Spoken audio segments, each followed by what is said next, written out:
여러분, 오늘 저희들은 디모데전서 1장 마지막 부분을 살펴보려고 합니다. 이런 교회가 되게 하소서 다섯 번째 말씀을 저희가 오늘 살펴보려고 하는데요. 1장의 전체 주제를 딱 한 단어로 요약을 하자면 바로 복음입니다. 복음. 바른 교훈, 바른 교훈. 오직 복음이 교회를 건강하게 만들고 성도를 은혜롭게 만든다는 거죠. 다른 교훈을 듣고 그 교훈을 붙잡으면 절대로 교훈은 그 다른 교훈으로 인하여 건강해질 수 없다. 이게 저희들이 지금까지 들었던 말씀입니다. 특별히 1장 3절에서 11절 말씀을 통해서 여기 보면 다른 교훈이라고 하는 단어가 나오고 그 반대로 바른 교훈이라고 하는 단어가 동시에 같이 나오고 있는데요. 이 말씀을 통해서 바른 교훈이 얼마나 중요한지, 그래서 초대교회 안에 있었던 특별히 다른 교훈, 이단들이 어떤 이단들이 있었는지 저희는 말씀을 통해서 살펴보았습니다. 지난주에는요 12절부터 17절 말씀을 통해서 이 바른 교훈을 전하고 이 복음을 붙들었던 사도 바울, 이 사도 바울이 이 복음 때문에 얼마나 은혜로운 삶을 지금 살고 있는지 개인의 간정의 이야기를 우리는 지난주 말씀을 통해서 들었죠. 오늘은 마지막 부분인데요, 이 바른 복음을 우리가 붙들지 않으면 믿음의 파선을 우리는 경험할 수밖에 없다. 이게 오늘 내용의 핵심입니다. 여러분, 오늘 사도 바울은 19절 말씀에 믿음에 관하여는 파선하였다라고 하는 이 단어를 쓰고 있습니다. 파선이 무엇입니까? 배가 파괴, 부서지고 깨어지는 것이 바로 파선이죠. 여러분, 잘 알고 있는 것처럼 사도 바울이 활동하던 시대는요, 뭐 자동차가 있습니까? 비행기가 있습니까? 기차가 있습니까? 그래서 사도 바울은 1차, 2차, 3차 전도 여행을 하면서 그저 얼마나 많은 거리를 걸어 다니고, 그리고 때때로 배를 타고 움직이기도 했습니다. 여러분, 특별히 사도행전 27장 같은 데 보면요, 사도 바울이 로마로 압송되는 장면이 나오는데, 로마로 갈 때에 배를 타고 가죠. 배를 타고 가는데 유라굴로라고 하는 그 광풍을 만나서 배가 어떻게 되었습니까? 파선, 깨어지고 부서진 거예요. 그때 정말 모든 사람들이 죽게 생긴 그 모든 상황들을 사도 바울은 직접 몸으로 경험했죠. 그러니까 이런 것들을 너무나 잘 알았던 사도 바울은 파선, 배가 부서진다는 것은 얼마나 위험한 일인지, 심지어 사람들의 목숨을 앗아갈 수밖에 없는, 모든 것을 중단할 수밖에 없고 끝낼 수밖에 없는 너무나 절망적인 상황이 파선이라는 것을 사도 바울은 너무나 잘 알았습니다. 사도 바울은 성도의 삶이, 성도의 인생이 믿음이라고 하는 배를 타고 앞으로 나아가는 항해와 같다, 이렇게 이야기하는 거예요. 그런데 이 믿음이라고 하는 배를 타고 앞으로 잘 나가는 그런 성도의 삶을 살아야 될 텐데, 어느 순간 이 믿음의 배가 파선, 부서지고 깨어지는 그런 경우가 있다는 거예요. 여러분, 성도에게 가장 중요한 것은 믿음인 줄 믿습니다. 믿음이 약해지고 믿음이 무너지면요, 절대로 우리 인생은 잘 될 수가 없는 거예요. 배가 부서지면 정말 죽음의 위기를 겪을 수밖에 없는 것처럼, 성도는 믿음이 무너지면요, 영적으로 죽을 수밖에 없는, 메말라갈 수밖에 없는, 여러분, 성도는 영적으로 메말라가고 영적으로 죽어 있으면 아무리 다른 것이 잘 되어도 결코 그것은 잘 되는 것이 아닙니다. 가면 갈수록 오히려 힘들어지는 인생, 이게 바로 성도의 인생일 수밖에 없는 거죠. 여러분, 그렇다면 저는요, 오늘 이 말씀을 통해서 어떻게 하면 파선하지 않는 믿음의 성도가 될 수 있을까?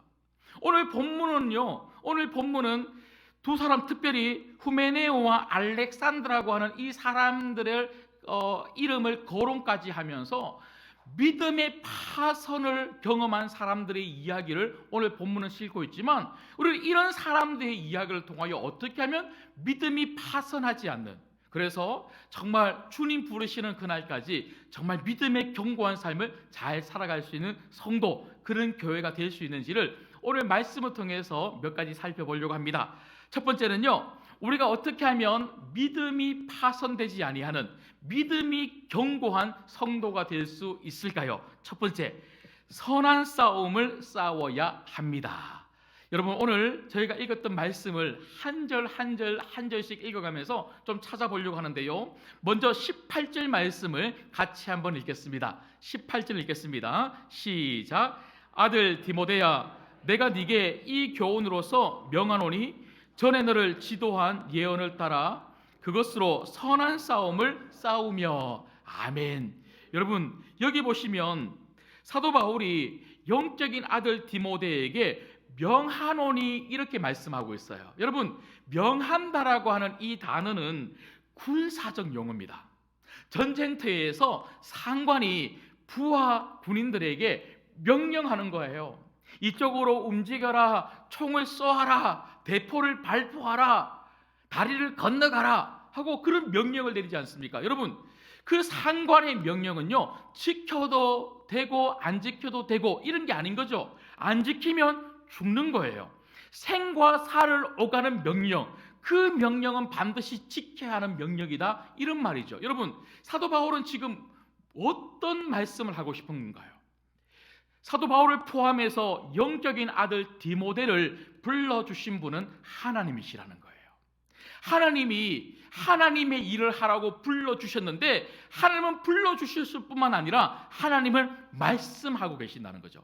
여러분, 우리가 정말 진정으로 들어야 될 명령이 있다면 하나님 말씀의 명령인 줄 믿습니다. 하나님 말씀의 명령.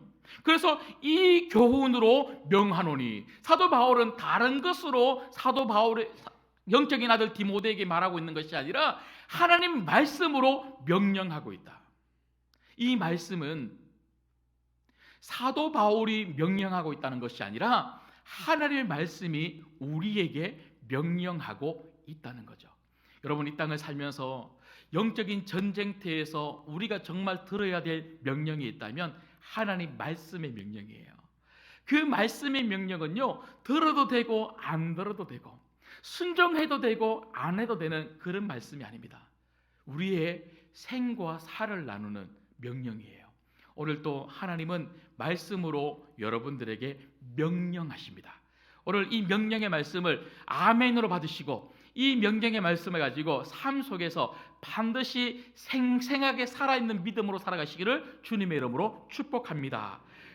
오늘 특별히 하나님께서 바울을 통하여 디모데에게 주시고 있는 그 명령이 무엇입니까? 바로 18절 말씀에 보니까요, 선한 싸움을 싸워라 이렇게 말씀하고 있어요.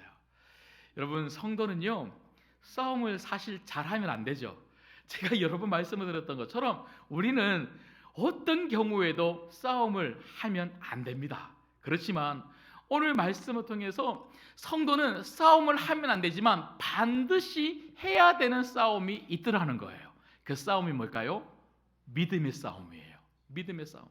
믿음을 지키고 진리를 지키는 싸움에는요 어떻게든지 해내는 싸움의 고수가 되어야 한다는 거죠. 여러분, 그래서 에베소서 6장에 보면 에베소서 6장 12절에 우리가 정말 예수님을 믿고 난 다음에 신앙생활을 시작하고 나면 반드시 우리 앞에 놓여있는 우리가 할 수밖에 없는 싸움이 기다리고 있다 이렇게 말하고 있죠. 그게 뭔가요?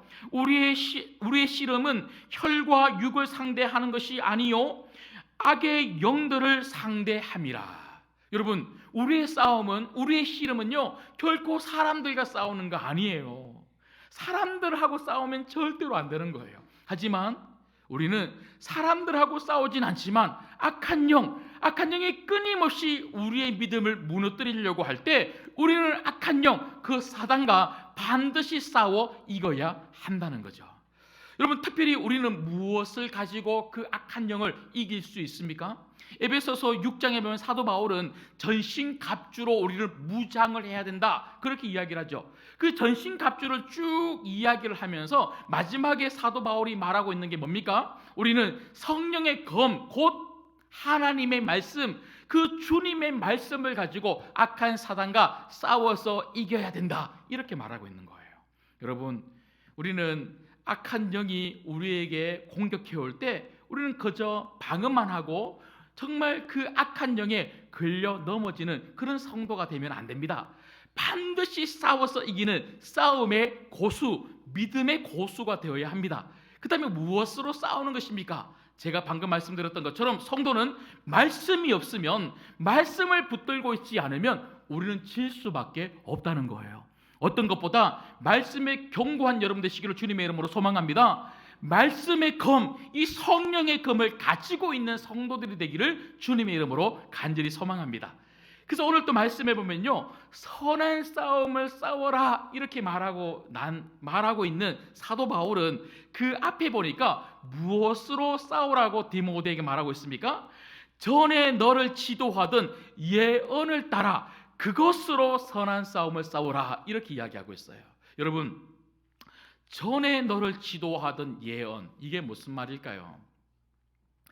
사실 우리가 정확하게 알 길은 없지만 디모데 후서 1장 6절 말씀을 근거해서 보면요, 여기 전에라고 하는 것은 사도 바울이 예전에 어느 한 시점에 영적인 아들 디모데에게 안수를 한 적이 있습니다.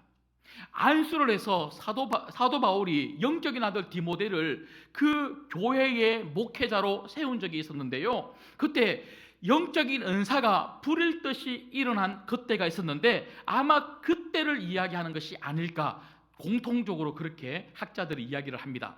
그때 사도 바울이 안수만 해준 게 아니고 안수를 하면서 영적인 아들 디모데에게 말씀을 주었다는 거예요. 그 복음을 이야기하고 복음을 가르쳤기 때문에 지금 바울은 그때 받았던 그 말씀을 잊지 말고 그 말씀을 강력하게 붙들고 그 말씀을 가지고 교회를 보호하고 교회가 정말 진리 가운데, 바른 교훈 가운데 바로 설 수 있도록 믿음을 지키는 데에 힘써 싸워 나가라라고 사도 바울이 이야기를 하고 있는 거죠. 여러분, 그러고 보니까요, 저도 목사 안수를 받은 지가 꽤 오래되었습니다. 제가 2006년도에 목사 안수를 받았는데요, 이 목사 안수를 받은 지 꽤 오래되었는데 지금 그 모든 말씀이 다 기억나지는 않지만 정말 그 주제만큼은 기억이 나요. 그때 전했던 목사님의 말씀이 바로 디모데전서 1장 12절 말씀입니다. 12절 말씀에 보면 나를 능하게 하신 그리스도 예수 우리 주께 내가 감사함은 나를 충성되이 여겨 내게 직분을 맡기심이니. 아멘. 이 말씀을 가지고 그 목사 안수를 받는 저를 포함한 그 초년병 목사들에게 이렇게 말씀하시더라고요. 목사님들에게 하나님이 한 영혼을 맡기셨습니다. 그 한 영혼에 집중하고 그 영혼에 목숨을 거는 목사님들이 되십시오, 그렇게 말하는 거예요. 그러면서 여러분, 충성이 뭔가요? 충성되이 여겨 사도 바울에게 직분을 맡기셨다, 그렇게 말씀하고 있는데 그 목사님께서 그렇게 말씀하시더라고요. 목사님들, 충성이 뭔 줄 아십니까? 충성은 한 영혼에게 목숨을 거는 거예요. 하나님이 우리에게 맡겨주신 그 한 영혼에게 목숨을 거는 것, 그게 예수님에게 충성하는 겁니다. 그 말을 제가 들었어요. 제가 그때 들었던 그 말씀을 가지고 지금까지 그 말씀을 잊지 않고 목회하고 있습니다. 여러분들에게 주신 하나님의 말씀이 무엇입니까? 여러분은 어떤 말씀을 붙들고 있습니까? 여러분들에게 레마의 말씀이 분명히 있을 것입니다. 뿐만 아니라 주일마다 하나님은 여러분들에게 오늘도 담임 목사를 통하여 말씀하고 계시는 줄 믿습니다. 이 말씀을 붙잡으셔서 다른 것 하지 마시고 여러분 믿음을 견고하게 세우고 옆에 있는 성도들의 믿음을 견고하게 세우는데 도움을 주실 수 있는 힘껏 믿음의 선한 싸움을 싸워나가는 복된 성도님들 되시기를 주님의 이름으로 소망합니다. 여러분, 제가 앞서도 말씀을 드렸던 것처럼 우리가 계속 말씀을 살펴온 것이 무엇입니까? 초대 교회가 왜 그렇게 흔들렸습니까? 말씀이 없었기 때문에 그래요. 아니, 말씀이 분명히 있었는데도 불구하고 그 바른 복음을 붙들지 못하고 다른 교훈을 자꾸 들으니까 초대교회가 흔들렸다고 사도 바울이 곳곳에서 이야기를 하고 있습니다. 그때 저희들이 함께 나누었던 대표적인 다른 복음, 다른 교훈이 무엇이었습니까? 율법주의도 있었고요, 영지주의도 있었고 유대주의도 있었습니다. 어디 그것뿐이겠습니까? 얼마나 많은 이단들이 교회를 힘들겠습니까? 여러분, 지금은 어떻습니까? 지금은 이단들이 없습니까? 다른 가르침이 없습니까? 아니요.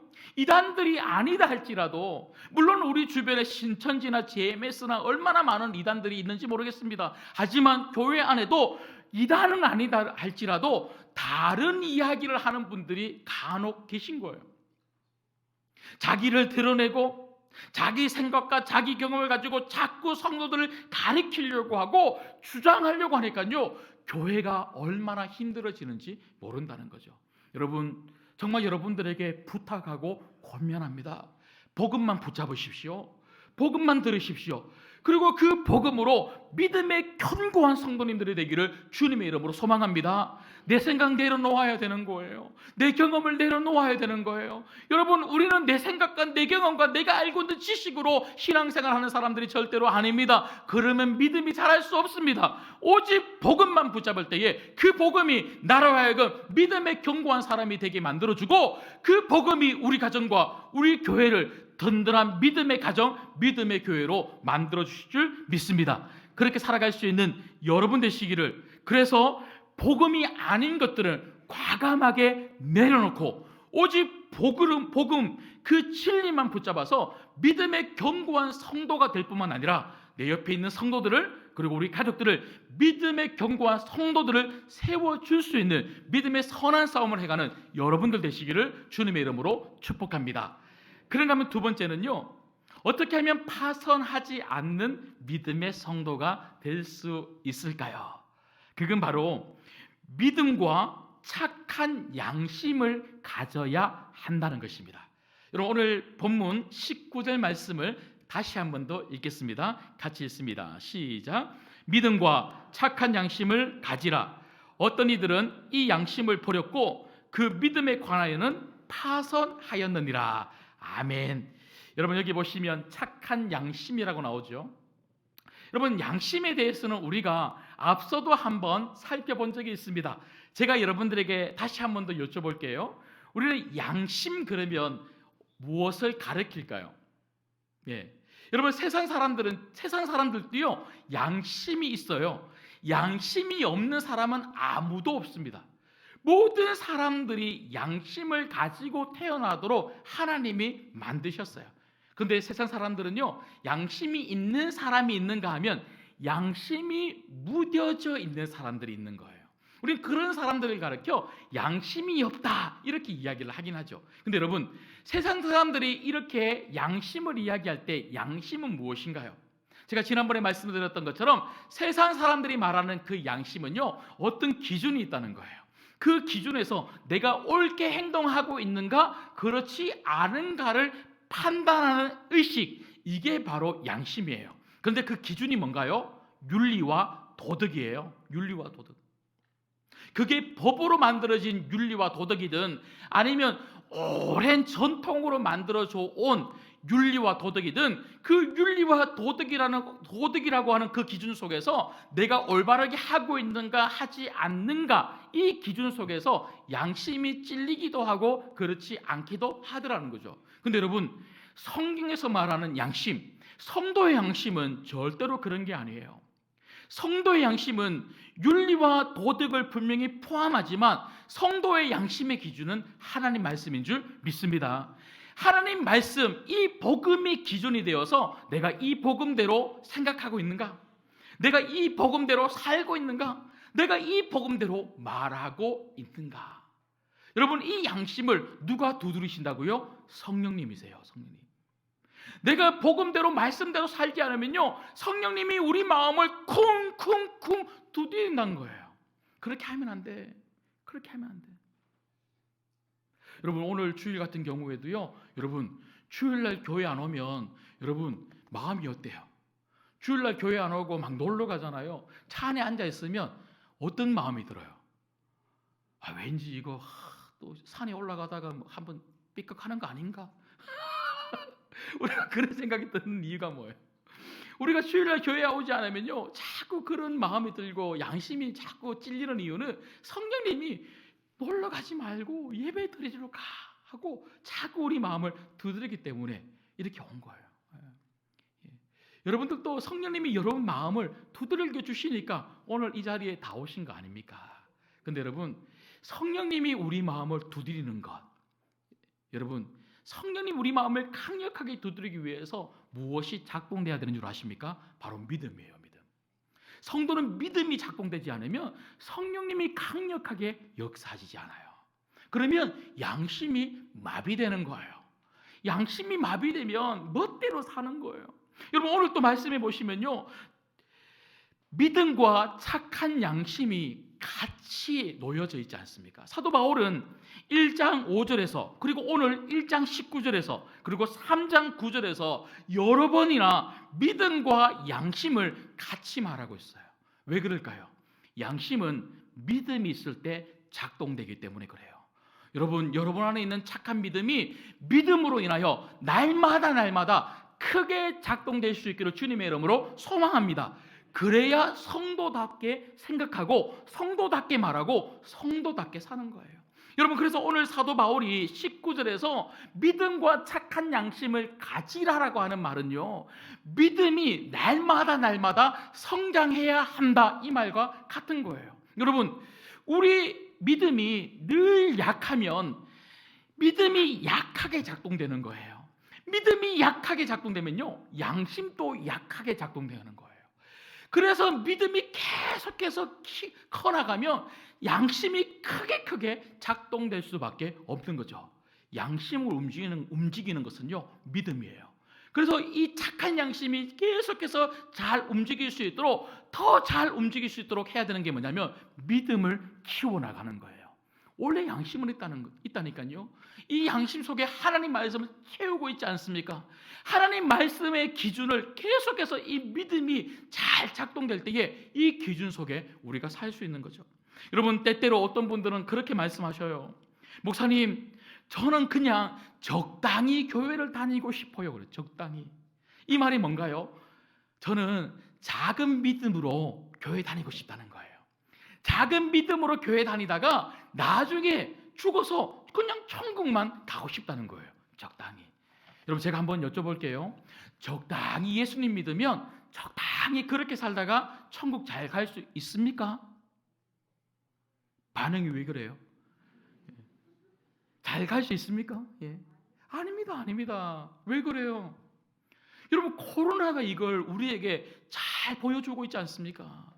여러분, 코로나가 우리로 하여금 너무 힘들게 했지만 오히려 코로나로 인해서 우리가 많은 것들을 알고 깨닫게 되었어요. 그 중에 하나가 뭐예요?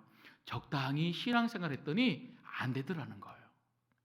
여러분, 믿음이 약하면 사단이 건드린다니까요. 믿음이 파손, 깨어지도록, 부서지도록, 망가뜨려지도록 사단이 가만히 놔두지 않고 끊임없이 우리를 공격한다니까요. 그래서 적당히 믿으면 작은 믿음을 가지고 잘 살다가 예수님 믿는 그 믿음을 가지고 천국 갈 것 같은데 아니더라는 거예요. 어느 순간에 조금만 어려움이 찾아오면요, 믿음이 여지없이 딱 깨지는 순간 우리가 어떻게 됩니까? 파산하는 순간, 믿음을 완전히 잃어버리는 순간 예수님을 믿지 않는 거예요. 진짜 위험한 거예요. 적당히 사는 것만큼, 작은 믿음으로 사는 것만큼 위험한 거 없어요. 여러분, 그래서 예수님은요, 우리 믿음이 계속해서 커져가야 된다. 제자들을 보면서 한결같이 하신 말씀이 뭐예요? 이 작은 믿음을 가진 자들아, 왜 그 작은 믿음으로 살아가니? 계속해서 믿음을 키워나가라. 여러분, 그러고 보니까요, 신명기 25장 17절 말씀에 보니까요, 여러분, 아말렉이 이스라엘과 전쟁을 하지 않습니까? 그 전투의 이야기를 모세가 기억을 하고 뭐라고 말씀하고 있냐면요, 너희가 애굽에서 나오던 그때에 아말렉이 너에게 행한 일을 기억해라. 여러분, 이 전쟁은요, 한번 전쟁을 하고 이겼다, 이것으로 끝난 게 아니고 대대로 모든 이스라엘 백성들이, 아니 이 말씀을 읽는 우리들이 기억해야 될 만한 너무나 중요한 내용이 여기에 숨어 있다, 이 말씀이죠. 모세가 말하고 있는 그 숨어 있는 이야기, 반드시 우리가 깨닫고 알고 기억해야 될 그 내용이 뭔가요? 모세가 이렇게 이야기합니다. 곧 그들이 너를 길에서 만나 네가 피곤할 때에 네 뒤에 떨어진 약한 자들을 쳤고. 여러분, 모세가 지금 말하고 싶은 게 뭐예요? 우리가 언제 아말렉으로부터 공격을 당했는가? 어느 사람이 공격을 당했는가? 그건 바로 너무나 피곤하고 힘들었을 때에 약한 자들이 따라오지 못하고 뒤처졌는데, 뒤처져 따라오던 자들을 이 악한 아말렉이 공격했다는 거예요. 여러분, 아말렉은 영적으로 악한 사탄을 이야기합니다. 여러분, 이 악한 사탄, 이 악령은요, 우리를 언제 공격하는 줄 아십니까? 믿음이 약할 때 공격해요. 믿음이 약할 때 공격해요. 믿음이 강하면요, 그 악한 사단을 우리는 이길 수 있고 그 말씀으로 싸워서 무너뜨릴 수 있는데, 믿음이 약하면요, 사단이 공격할 때에 여지없이 우리가 무너질 수밖에 없다는 거죠. 여러분, 이렇게 믿음은 구원받고 천국 가기 위해서만 필요한 것이 믿음이 아닙니다. 믿음은 천국 가는 그 순간까지 모든 성도들이 이 땅에서, 전쟁터와 같은 이 땅에서 신앙생활을 잘 하기 위해서라도 너무나 필요한 것이 바로 믿음입니다. 여러분, 작은 믿음으로 멈추지 마시고 늘 말씀을 붙드시고 말씀을 먹음으로 말미암아 날마다 무럭무럭 믿음이 자라는 여러분들 되셔서, 그 자란 믿음이 여러분의 선하고 착한 양심을 날마다 두들겨서 그 선한 양심, 착한 양심이 말하게 하는 대로, 생각하고 움직이는 대로 한 걸음 한 걸음 말씀 따라 순종하는 여러분 되시기를 주님의 이름으로 축복합니다. 마지막 세 번째입니다.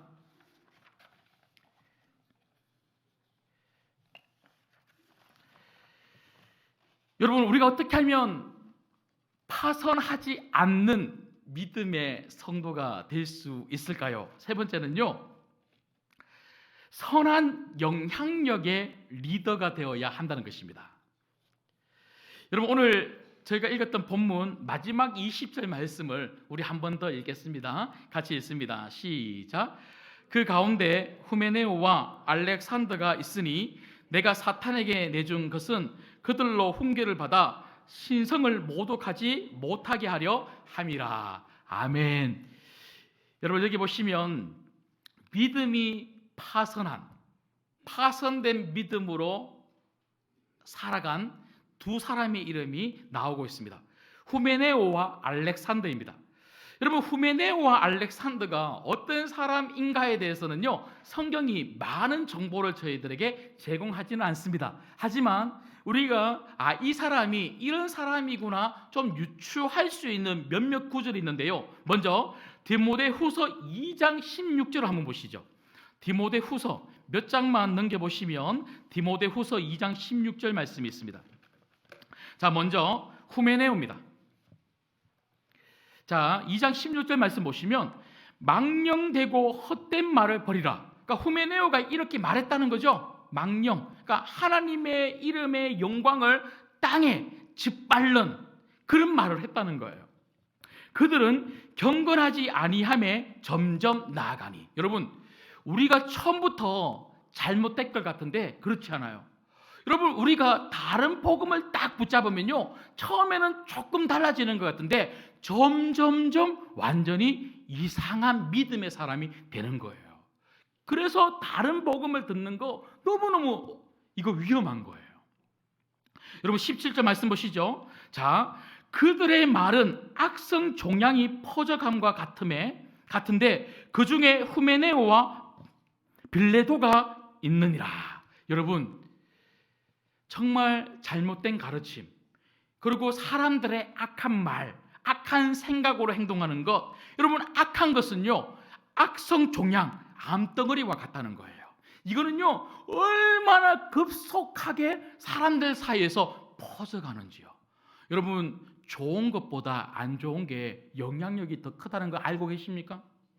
내가 하는 말 한마디가 정말 선한 말보다 악한 말을 하게 되면요, 선한 말은 잘 퍼져가지 않는데, 칭찬의 말은 잘 퍼져가지 않는데, 악한 말 한마디는요 얼마나 많은 사람들에게 영향을 주는지 몰라요. 여러분, 그래서 오늘 18절 말씀 보시죠. 18절 말씀 보시면 진리에 관하여는 그들이 그릇되었도다. 부활이 이미 지나갔다 하므로 어떤 사람들의 믿음을 무너뜨렸느니라. 여러분, 무슨 말입니까? 후메네오는요 부활을 믿지 않았다는 거예요. 몸의 부활, 영지주의의 영향을 받아서 몸의 부활을 믿지 않고 잘못된 것을 사람들에게 가르침으로 말미암아 다른 사람들의 믿음까지도 잘못되도록 만들었다는 거죠. 누가요? 후메네오가. 여러분, 성도의 책임이 뭡니까? 성도의 책임은 내 믿음도 견고하게 세워야 되지만 다른 사람의 믿음도 견고하게 세워줄 수 있어야 돼요. 여러분, 오늘 여러분도 스스로에게 한번 물어봐야 돼요. 나는 다른 사람의 믿음을 견고하게 세워주는 선한 영향력의 리더인가? 아니면 다른 사람들의 믿음까지도 흔들어버리는 악한 영향력의 리더인가? 여러분, 그런가 하면 알렉산더는 어떻습니까? 디모데후서 4장 14절 한번 보시죠. 디모데후서 4장 14절. 자, 보시죠. 4장 14절 보겠습니다. 14절에 보면요, 알렉산더에 대해서 이렇게 성경이 기록하고 있습니다. 구리 세공업자 알렉산더는요 꽤나 좀 돈이 좀 있는 사업을 하는 그런 사람인 것 같아요. 구리 세공업자, 기술자, 돈이 좀 있는 그 알렉산더가 내게 해를 많이 입혔음에, 여기 내게 누굽니까? 내게라고 하는 이 사람은 바울이죠. 바울.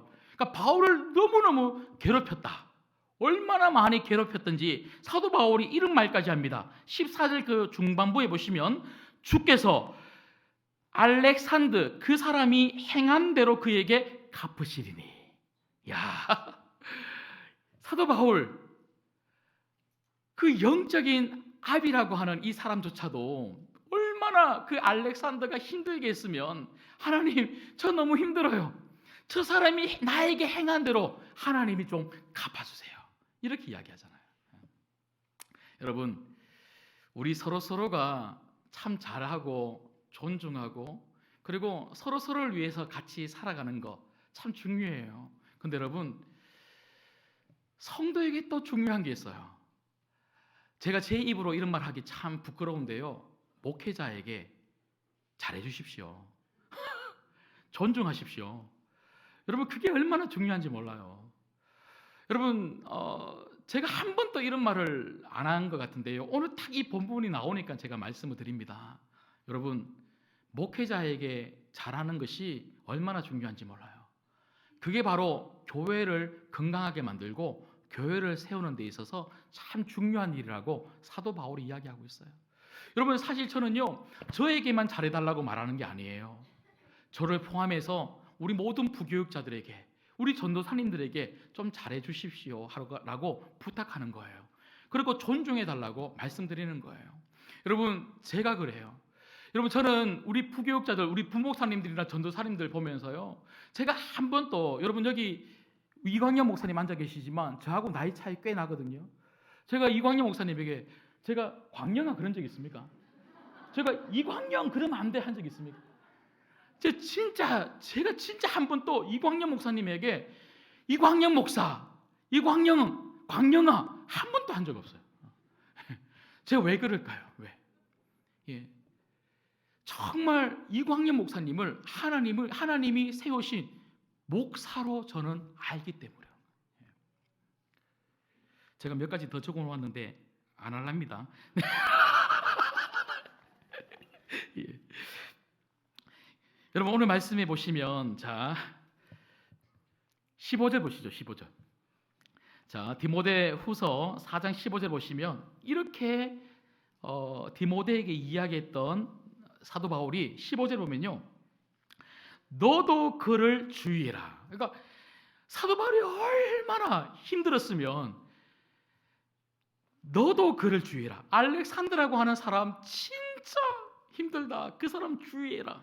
그러면서 그가 우리 말을 심히 대적하였느니라. 그러니까 알렉산더가 어떤 말을 했는지는 성경에 나오진 않아요. 그런데 사도 바울이 전하는 복음에 완전히 반대편에 서서 사도 바울이 어떤 말을 하더라도 저거 틀렸습니다, 내 말이 맞습니다 하고 자기 말을 했던 사람, 사도 바울을 대적했던 사람이 바로 알렉산더예요. 여러분, 알렉산더는 리더예요. 리더가 이렇게 목회자를 대적하고 목회자의 말, 그 복음을 잘못됐다라고 이야기하면서 자기 말을 했을 때에 교회가 얼마나 힘들었을까요? 여러분, 그렇게 힘든 교회를 힘들게 하는 이 두 사람을 오늘 다시 본문으로 돌아와 보시면요. 자, 보십시오. 오늘 본문으로 돌아와 보시면 20절 말씀 다시 보십시오. 바울이 교회 리더들과 성도들과 함께 이 후메네오와 알렉산더를 어떻게 했다 그럽니까? 사탄에게 내어주었다. 사도 바울이 내가 사탄에게 내어주었다 그래요. 여러분, 사탄에게 내어주었다는 이 말은요, 바로 교회에서 출교, 교회를 나가게 했다는 거예요. 징계했다는 거죠. 징계. 여러분, 우리가 싸우면 절대로 안 되죠. 사람들을 끊임없이 품어주어야 되죠. 그리고 그 사람을 용서해 주어야 되죠. 예수님의 사랑으로 관용하고 용납해 주어야 되죠. 하지만 절대로 용납할 수 없는 게 있습니다. 그게 뭔지 아십니까? 교회를 어지럽게 할 때, 교회를 쪼개려고 할 때, 교회를 힘들게 할 때 성도들에게 악한 영향을 미쳐서 성도들의 믿음을 파손시킬 때, 자기의 믿음도 파손될 뿐만 아니라 다른 사람들의 믿음까지도 파손시키는 성도는 절대로 교회가 가만히 있으면 안 된다는 거예요. 교회를 위해서 나가게 하는 거죠. 징계하는 거예요. 근데 여러분, 징계의 목적이 뭔 줄 아십니까? 오늘 말씀해 보시면요, 그렇게 징계를 하는 이유, 교회에서 나가게 한 그 이유는요, 그들로 훈계를 받아 신성을 모독하지 못하게 하려 함이라.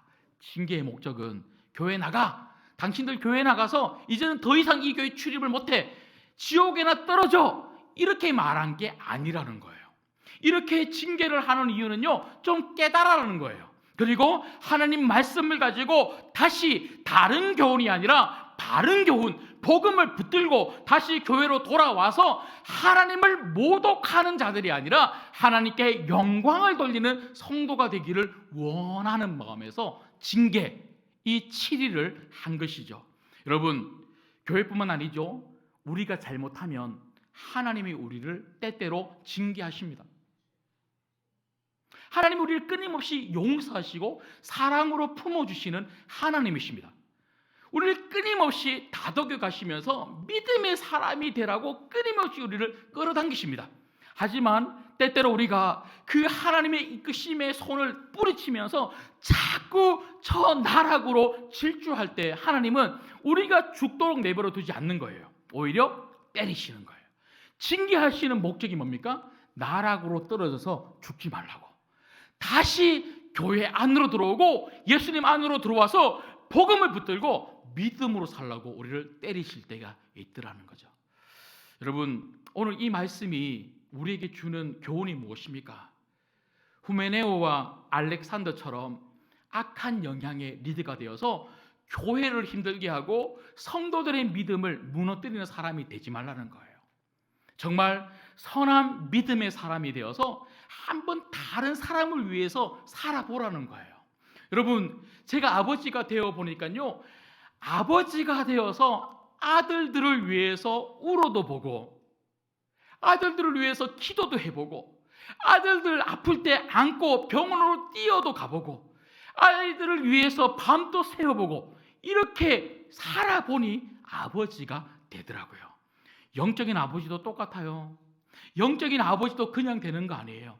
아버지가 되어 보면, 그래서 내게 자녀들이 생기면 그 자녀들을 위해서 내가 말씀도 읽고, 그 자녀들을 위해서 새벽 예배도 드리고, 그 자녀들을 위해서 기도도 하고, 그 자녀들을 위해서 열심히 애를 쓰고 헌신하는 삶이 있을 때에 우리가 더욱더 영적인 아버지로 무럭무럭 자라게 될 줄 믿습니다. 여러분들을 권면합니다.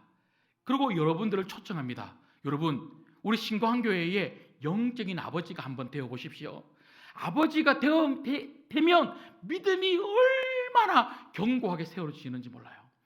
영적인 아버지가 되면요, 아버지가 되었기 때문에 함부로 말하지 않습니다.